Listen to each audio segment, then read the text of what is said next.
right. Well, it's past Farron's bedtime. It is way past my bedtime. It is like a bazillion o'clock. Farron's an old lady now. I am. I go to bed at like 9 o'clock when I can help it. It's crazy. I remember a time when you used to tell me that it was wrong to go to bed before like midnight. And then I got really tired, and I can't figure out how to stop being tired, and so I just do what the old body says as far as sleep goes, at least most of the time. Sometimes I force it to stay up late, but... Yeah. So we're going to be yawning a lot, and also you can't tell this maybe from our voices, but we're also going to be sweating a lot. I was going to say, you can't hear it, but it's 1,000 but degrees. it's about 1,000 degrees in here, so I actually am going to look at the weather and tell you it is midnight. Like, I should have this posted already. I don't, because I am who I am. But it is currently 12:03 a.m. and it is 85 degrees outside. And it is about 107 in the house. That's what it feels like. Feels like 107. So, it was literally 107 today. It was. In the outside world. Yeah, it was really bad. And so, we're all hot and miserable and tired. Yeah. So, best of luck. So, any fun stories other than the story that we're telling tonight? Well, I mean, I don't know how fun it is, but I got a part-time job in, like, a retail shop, right? Mm-hmm. And I've never worked retail before. Like, in my youth, I worked in fast food, and I've worked in government jobs, and, you know, now I teach, but I've never done retail. No. And all told, I mean, it's super boring. Yeah. Because, I mean, it's not hard. It's not hard, and there's not very many people who come into the store, but it's like, I'm constantly having to find something to do, and I hate finding something to do. Yeah. I mean, at school, it's like the complete opposite, where I have so much to do that I can't get it done, and I'm like all constantly like overwhelmed and overstimulated. And then like this job is the complete opposite, but like it's also the kind of job where like even if everything's done, you still have to find something to do. Like, and so it sounds like I would peel my skin off. Yeah. I mean, I'll look at the clock thinking, I've been here for 12 hours, right? And it'll have been like 12 minutes. Yeah. And so, tonight, because we've been dealing with shoplifters, because apparently that's just what people do. There's nothing else to do in town, so why not? Shoplift stuff. And like the other night, there seemed to be a ton of people in the store that had to have security called on them and things. But tonight, the supervisor that was there was like, so what do you know about the characteristics, or what do you know about shoplifters or something? And I was just like, nothing. I'm a high school math teacher. Yeah. Like, I don't know. So she's like showing me in the dressing room all of the places that I should look for where people have stuck like security tags and things. Like, it's just, I don't know. It's out of my wheelhouse. Yeah. It's not something that I'm loving. No. It doesn't sound like a good time. And like the other night, there were 2 separate instances where people had gone in there and filled up their baskets with like $200 worth of stuff, got up to the cash register, and had literally, one of them had 47 cents on her like prepaid card.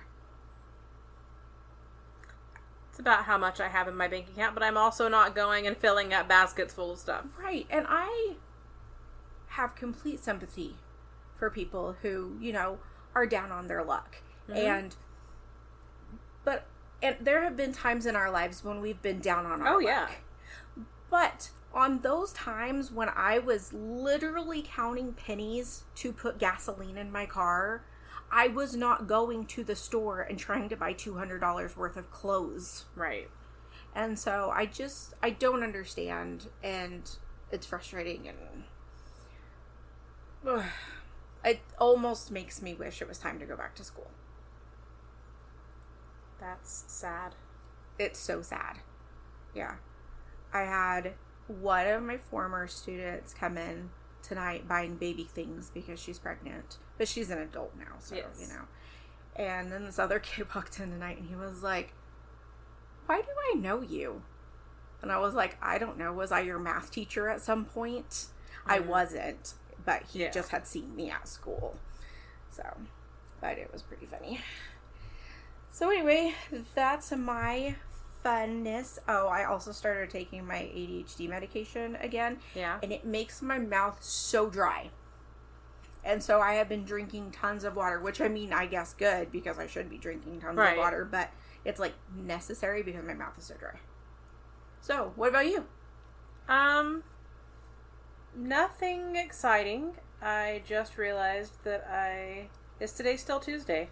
No, it ended 8 minutes ago. Well, yeah, but I mean, like, was today Tuesday? Yeah, and that reminds me that I'm going to have to use a freeze streak on my Duolingo. I'm going to have to take my Ozempic right after this. Oh, yeah, because you do that on recording nights. Yes. But, like... But I completely forgot about it. Like, with this job, like, I don't get out until, like, 9:30. And then have to drive home. Plus, tonight I had to get everybody food from, like, every different restaurant. It was just a crazy day. But, anyway. I don't know what she has. I think it's a thumbtack. There's a kitten. I mean, okay. Not like a baby kitten. Like a year-old kitten, but she looks so tiny. It's not even the kind of thumbtack that I thought it was, but it is a thumbtack. Is playing with a thumbtack. So, Farron had to get up and take care of that. Because that would be dangerous if she ate it. And also, I don't want it stuck in my foot later. Yeah. I really don't want it stuck in Bear's foot either, because then I'd have to deal with that. Right. Well. But no, I have nothing going on right now, so I have no stories. Alright. I washed my hair. Great job. I know. You did. You washed your hair. Well, I washed my hair. I got some gas and some yarn. Oh, that's right. I forgot you went and did errands earlier. Well, good. You needed more yarn because you don't have enough. Well, I needed frog yarn and duck yarn. I hope that someday we're able to take a picture of all of the yarn that Farron has, just so you guys can get an idea of the yarn hoarding situation. One day when we have a place to set it all up. It's in various boxes right now. It's like that. Remember that picture of like that Oklahoma Joanne or whatever that was just the wall of yarn? Yeah. That's going to be what we take a picture of for your room. Hey, I'm not even upset about that. All right. If anybody knows any contractor people that'd like to do us a solid, build Farron a wall of yarn. Build me a wall for my yarn. Yep. The world is on fire. The world is on fire. So there's that. Yeah. I guess that's all. You wanna do this thing? I guess we can do this thing. It's kind of late, so. Alright. Well, tonight's story is not as fun as the Mothman. No. Not much is as fun as the Mothman. Yeah, and it was funny because that was the last story I did. My brain said that was the last story that we did. No. But it's not, because you did one. I did a gross one. You did a gross one. This one might be grosser. Yeah. So, because, again, this may or may not be played on the radio, I'm just going to give you a trigger warning that it involves children and sexual assault and murder. Okay? If it's not your cup of tea, we'll see you next week. But, so, if you can stomach it, stick around. yeah. So tonight we are going to talk about the yogurt store murders. Oh, that's funny. I had not recently, but I have considered in the past doing this one. Okay, so you know this story. Only vaguely. Okay. Well, here we go. So, it's Friday, December 6, 1991, in Austin, Texas. And at 7 p.m., 17-year-old Eliza Thomas pulled up at her job at the shop. I can't believe it's yogurt. What? Yeah. Which I guess is 1991. Maybe frozen yogurt was new. Yeah. I don't know. I don't know when frozen yogurt came on the scene. I don't know. But I can't believe it's yogurt. Can't believe it's not ice cream, y'all. And it was... I just said not because I was thinking I can't believe it's not better. Which I think is literally what every other podcast says about when they hear that. Yes. But, I'm sorry, I'm fidgeting a lot. I love frozen yogurt. Yeah, oh, that place isn't open anymore, huh? Huh? The one that was in that strip mall, we only went there like one time. It was like a self-serve frozen yogurt place. And you could put like the toppings and stuff on it. Yeah, that place has been closed for years now. Oh, okay. Yeah, I don't think there's anywhere to get not where we live. Yogurt. It's been like 30 years, but I remember there used to be TCBY in Roswell. Mm-hmm. And I think that was there for like 5 minutes. Yeah. Because there was also a Quiznos. There's not a TCBY. I don't know. Is TCBY even a place anymore? I don't know. But there's not a frozen yogurt shop anywhere near us. Yeah. What is the one in Ruidoso? Is that a TCBY? The one that's at Schlotsky's? Oh, at Schlotsky's. Yeah, it is. So TCBY is still a thing. Yeah. And because I was trying to think. I felt like we saw one somewhere, but maybe it was... Oh, it's the one in Albuquerque that's next to the taco place. And I can't remember what that one's called, but it's not a TCBY. Mm-hmm. But, yeah, Albuquerque's got quite a few frozen yogurt shops. But we just never do it. No. And we were going to do it the last time we went, but then Bear said he was full. Yeah. So... Well, anyway. So, I can't believe it's yogurt. Can't believe it's yogurt, y'all. And this was a chain. I don't know if it still is a chain, but it was a chain. And it was in a little strip mall, like in northern Austin. And Austin at this time was like way smaller than it is now. I mean, it had like 400,000 people in it, which like to us is a lot. But these days there's like 2 million people. Yeah. So that's, in fact... I took a picture, and I know that you people listening to me cannot see this picture. I'm going to show it to Farron, though. This is 2014 to 2024, the skyline. Yeah. How much it's changed. So, you can imagine from 1991 to 2025 how much it's changed. So, Northern Austin. I can't believe it's yogurt. 17-year-old Eliza Thomas pulls up. I thought 7 p.m. was late to start a shift when I was reading this. Yeah, but maybe they close at like 11. They do. They close at 11. So she shows up at 7 o'clock. She has a little green Volkswagen Carmen Ghia. I love Carmen Ghias. I know you do. So I knew you'd like that. She was going to work alone until 8 p.m. when her friend and coworker, 17-year-old Jennifer Harbison... Oh my God. Hold on.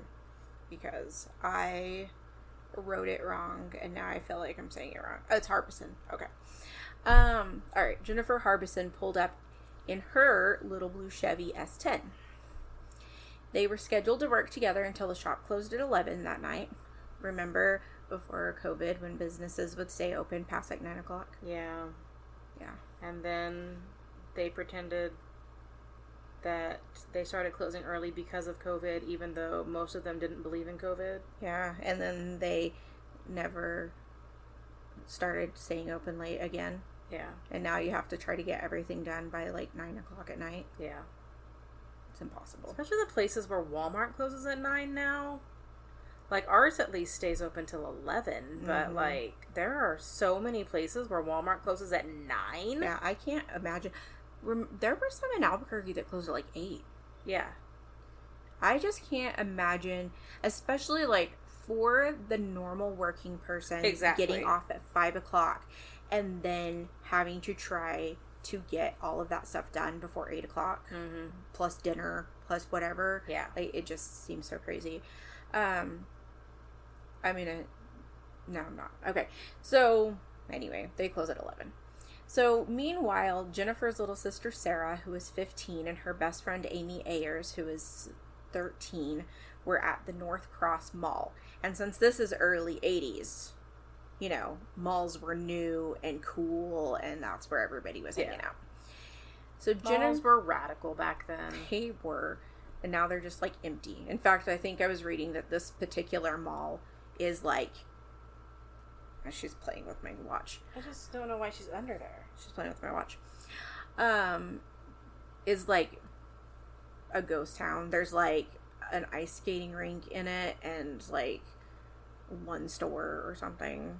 And otherwise, it's just, like, a skeleton of a mall. Yeah. It's sad. Malls... It's really hit or miss these days. It really is. And either it's a decent mall or it's like a dead mall. And maybe because I'm like an 80s, 90s kid, I love a mall. Yeah. And plus, like, for us, we didn't really have a mall growing up. Right. So for us, it was like a big deal to go out of town and go to the mall. Yeah, it was always like super fun. And I still love to go out of town and go to the mall. There are some times, just because of the way and how scary the world is now, that, like, I don't necessarily want to be in a mall at, like, busy Christmas shopping time, or, you know, some other large event kind of time when people know there's going to be a lot of people in one area at a time. But in general, just on a regular day, I love a mall. But I assume that online shopping has killed the mall. But at the same time, it's like, what about the instant gratification? What if I need it right now? Exactly. Yeah. I don't want to wait to get it off the internet. I want to be able to go to a store and buy the thing. Yeah, or, like, try on shoes or, you know, whatever. Especially, like, with this kid, his feet grow, and I don't know what size of shoe to order him. And, like, it's nice to be able to go somewhere and go be try able to on do a that. shoe. But, and now they're just basically, like, indoor walking tracks for old people, so... Yeah. Anyway, the mall, honestly, doesn't really have any place in the story other than that's where Sarah and Amy were. Okay. We just went on a little tangent there. So Jennifer... That's what we're here for. Right. Jennifer had dropped them off on her way to work and agreed to go back and pick them up at 9 o'clock. And when she picked them up, she took them back to the yogurt shop with her to finish out the night, and then they were going to go to the Harbison house for a sleepover. Around 9:30, Maria Thomas, who is Eliza's mother, came into the yogurt shop. Eliza happened to be on the phone with her little sister, Sonora. She was trying to convince her to ride her bike to the shop. And Sonora was staying with their dad, and she was like, I can't go. Dad's not home to tell me whether I can go or not. And so Eliza put her mom on the phone with Sonora and went back to work. At the same time, like around the same time, a 52-year-old former military policeman turned security office owner came into the shop, and his name was Daryl Croft. Now, another quick side note. This man's name is Daryl. His name is spelled D-E-A-R-L, like Pearl with a D. Daryl. But it's Daryl. So, Daryl. And his other brother, Daryl. Okay, so Daryl Croft. Sorry. There's a kitty, the same, not tiny kitty, is underneath our table where we have our microphone, beating up my Fitbit, and she is beating me up now. Okay, so anyway, he was not there on official business. He was there with a couple of friends for dessert, but he had left his friends in the car, and he had just run inside to order everybody yogurt, and he was going to take it to go. His recollection of the shop at the time was that there were two girls behind the counter, which were Jennifer and Eliza. Eliza's mom was standing at the counter. There was a boy and a girl sitting at a booth. another couple standing at the counter looking at the menu, and another man in line who he described as mid-20s, big nose, wearing a green, like, military fatigue-looking jacket. He was white, and he was also very fidgety. And he was, like, kept letting people go in front of him. Mm-hmm. And so I think he had even tried to have Daryl go in front of him, but Daryl was like getting off vibes from this guy. Mm-hmm. And so he told him, no, you go ahead. And so the guy went up to the counter and ordered a can of soda, and Jennifer put it in a paper sack. Eliza rang it up, and then Daryl went up to order his yogurt.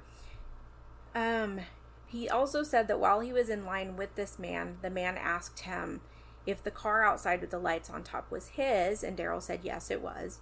And the man asked him if he was a police officer, and Daryl told him, no, I own a security company. And he thought it was strange that the man had even noticed his car, let alone felt the need to ask him if he was a policeman. So after this guy gets trying to feel things out. Right. And I can't remember if it was in the book that I read or if it was on another podcast, but Daryl said that it was almost like he was letting all of these customers go in front of him to give himself time to be able to talk to Daryl and ask him those questions. Oh, yeah. I figured he was trying to, like, linger for, like, other nefarious reasons. And who knows? But that was kind of what was said. So, after the guy gets his soda, he went around the back side of the counter and went to the back of the store. And so when Daryl got up to order his yogurt, he asked Eliza, like, where did that dude go? And because it was weird because he went to the back of the store. I'm afraid she's going to knock her microphone. I know. I'm going to take this and send her on her merry way. Go on, bud. Okay. So, anyway, guy gets a soda. He goes around the counter, goes to the back of the shop. And Daryl's like, where did that guy go? Mm-hmm. And Eliza told him that the man had mentioned needing to go to the bathroom, and she told him that they were in the back. Mm-hmm. And so that's where the guy went. Yeah. So Daryl, again, said the guy seemed off, and so he was trying to linger a little bit to wait for the guy to come back from the bathroom. And so he was talking to Eliza's mom, and he, but then his yogurt was done. There were people in the car waiting for the yogurt. Mm-hmm. It's basically ice cream. It's going to melt. So he is like, I can't wait anymore. And so he takes it and he leaves. Around that same time, Maria, Eliza's mom, also left. Right after that, James Thomas and his wife, so Eliza's father and stepmother, came in. And they chatted with Eliza for a few minutes. Neither of them remember seeing the strange man in the green jacket, and they were there for like 15 to 20 minutes. That doesn't mean that he wasn't there. They just may not have seen him because he didn't stand out to them. Right. So at 10:42, which is according to the records that they got off of the cash register, Eliza made their last sale of the night. Tim Stryker and Margaret Sheehan had stopped by on their way home. They said that they noticed only 2 other customers in the store. They said it was 2 people in hooded jackets sitting across from each other in the booth closest to the cash register. And they said that they couldn't even tell if it were men or women, but just based on their size, they assumed they were men. Mm-hmm. They couldn't remember seeing any food or drinks on the table between the men. Eliza helped them while Jennifer was busy cleaning the dining area. So it's also kind of assumed that at this time the 2 younger girls, Sarah and Amy, had gone to the back room where the sink was to start washing the dishes, because one of the things that I had read was that Jennifer and Sarah's mom had even told Sarah when, like, they were leaving the house to, like, go do all of these things, that she and Amy should help Jennifer and Eliza clean up so that they could get out of there faster. Right. And so they did find the girls' pizza box in the back, and it looked like somebody had started the dishes, so they think that's where the girls were at this time.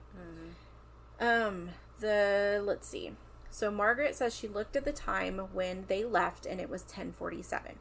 The shop had a rule that the girls could lock the front door and turn the close sign over 10 minutes before closing. And this would mean that, like, they would allow anybody still in there to finish their yogurt, but it prevented anybody new from coming in. So after the store was cleaned and the money is deposited into a floor safe, and this isn't what happened this night, but just in general for the rules of the store, whoever was closing the store, they don't have a manager in the store. Okay. Like, it's literally just these two little girls. So what they would do is they would clean up, and then they would put the money into a floor safe that was in the office. And then they would take the key, because you would have to lock the door with the key from both sides. So when they were locking it, just to be able to clean or whatever, they had the key in the lock. And so they would take the key out of the lock, go on the other side, lock it from the outside, put the key in an envelope, and then slide the envelope underneath the door for the manager to get the next morning. Which just seems like a wild way to do business. Right. But this is 1991.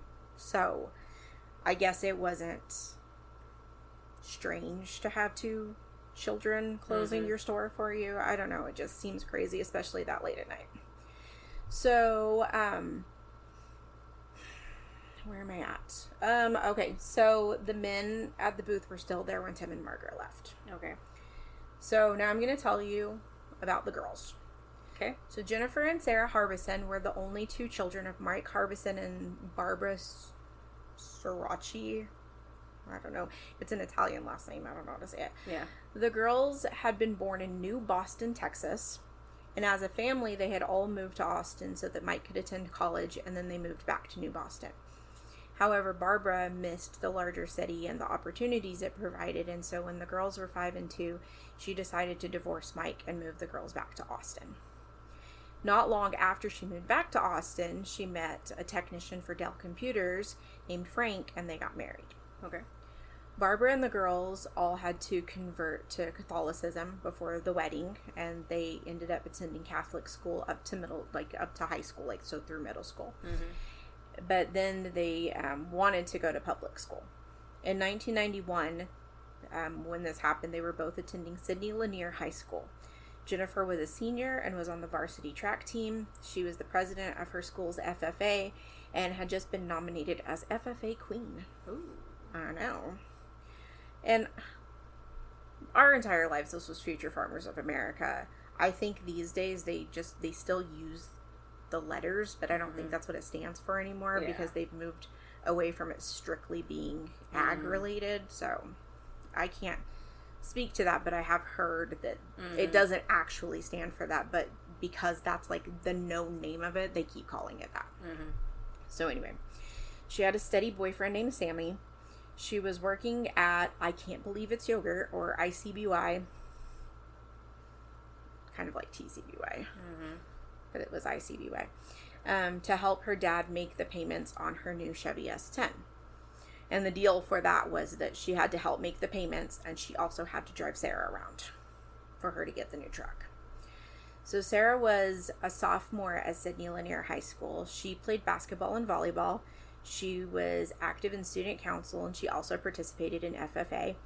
She and Jennifer were raising lambs to show at the Austin Livestock Show and Rodeo in the spring, and she also had a new steady boyfriend named Mike. Eliza Thomas was the older of two girls born to James and Maria Thomas. Her younger sister was named Sonora. Her parents divorced when she was 7, and they shared custody until Eliza was 14, and then they allowed her to choose who she wanted to live with. So she lived with her father and his new wife for a little while, but in July of 1991, she moved back in with her mom. So Nora, Eliza's little sister, was 13. She was staying with their dad, and his house was just a few blocks away from the yogurt shop, so Sonora would often ride her bike to the shop to bring things to Eliza that she forgot or just to hang out with her. And Sonora described Eliza as popular and was friendly and chatty, and so this job at the yogurt shop was, like, perfect for her. She was raising... wait, hold on. I'm not there yet. She was also in FFA. She had also been nominated as FFA Queen. Okay. And so she and Jennifer were excited because they were both nominated for this. She was raising a pig for the livestock show. He was a 254-pound pig named Stony. Remind me to tell you about Stony at the end because I forgot to write it down. Okay. So her mother, Maria, was Italian-born and was like, I did not raise a country girl. Like, she assumed this was a phase that she would grow out of.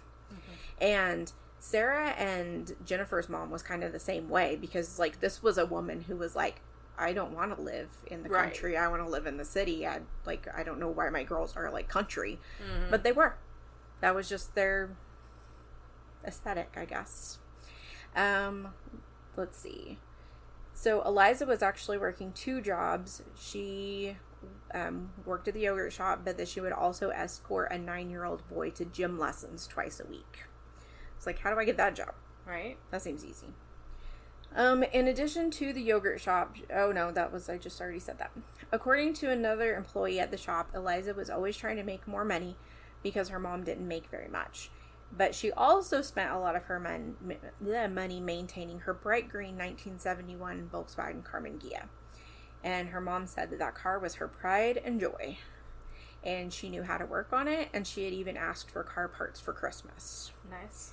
Her father said that she had dreams of attending Texas A&M and becoming a veterinarian. Amy Ayers was the youngest of the group and one of Sarah's best friends. She was only 13 and attended Burnett Middle School. She was the younger of 2 children born to Pamela and Bob Ayers. Her brother's name is Sean. The family is described as being quiet, reserved, and religious. Amy is described as being a private girl who kept to herself.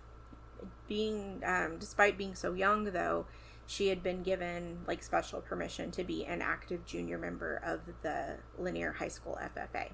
So that's kind of how she even met Sarah to become friends with her, was through FFA.